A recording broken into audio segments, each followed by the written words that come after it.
Hey guys, and welcome to the Hackanons YouTube channel. In this video, we will see why is the given statement, that is quadrillion in range of quadrillion, so fast in Python 3. So without further wasting time, let's get started.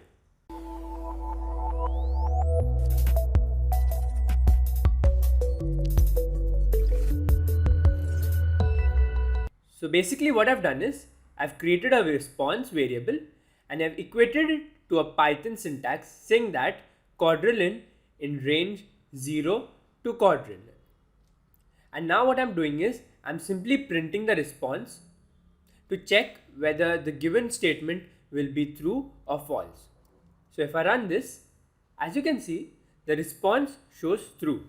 Well, that is fine because quadrillion is there in the range from 0 to quadrillion. But the thing is, how does the response return so quickly?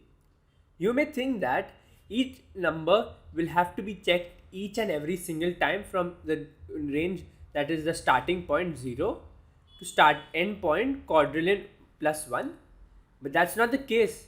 Even if it had to do that each and every individually step, it would have taken a lot of time. But as you can see on the output window, the process is getting over really quick. And let me show you right over again, and let me make this quadrant instead of quadrillion 1. And now if I run it, it says false within the same amount of quick time, that is 261 milliseconds. And let me just change this. And even if I add step arguments, it's not going to change the speed of the execution. In fact, it's going to be a bit quicker because we're adding step arguments, but yet it does the execution quite quick. So let's see what's the top reasons for its quick execution. So the first reason could be due to optimization. It's really easy to compare given integers, just like the minimum and the min range functions that we use. Second, the reason is that the range function is so fast in Python that it is used for mathematical reasoning, so that the bounds rather than the normal iteration of a range object.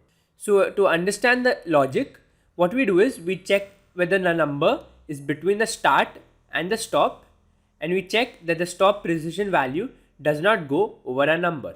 It's as simple as that. And finally, range is a subsequence, just like a list, and sequences are really fast to work with in Python because they are optimized well, and that is why it can be tested below as a range function with quicker execution time. So that's it from this video, where we've seen 3 possible solutions to the given clause. If you like this video, don't forget to drop a like and subscribe to the Hackanons YouTube channel for more fun and interesting videos.